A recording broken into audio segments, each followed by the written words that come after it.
This how-to video is going to go over how to upload a update to the VersaCall software from the VT3000 system. So if you don't have access to the VersaCall server directly, this is a method you can do. It takes a little bit longer. Your system would be down for that period of time, but this would give you the ability to do it somewhat remotely. So basically, you can go to this VT3000 core software. Once we're inside here, we want to be under Administration and Control Center. So you select that here, Administration Control Center. Basically, right here on this products page, you'll see all of your software here. Essentially, you want to select this upload button, and then you're going to do choose file.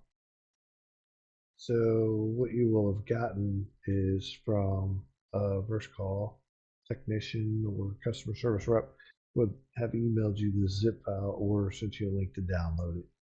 So it's going to be like this is the 3000 2022 version. You want to leave it zipped. Don't unzip it, because unzipping it won't actually upload. So you need to be zipped. Basically double click it.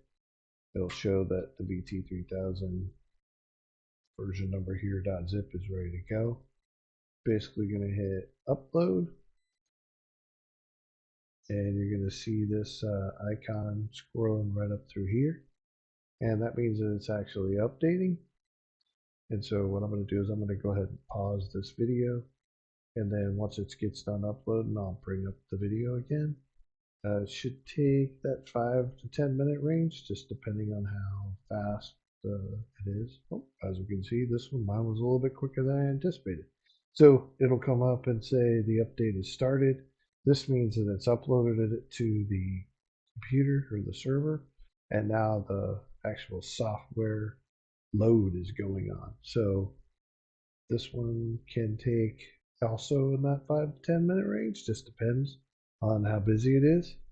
But I'm going to go ahead and close this, and basically all you want to do is just log out of your system, and then give it I'd say give it a good 10 minutes, and then once that 10-minute time frame is up, we'll log back in again, and then we can check to see that our version is correct.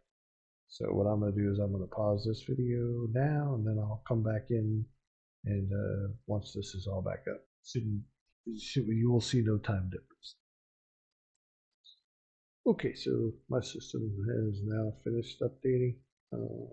See, paying attention to my clock, but we're probably around that 3 to 5 minute range.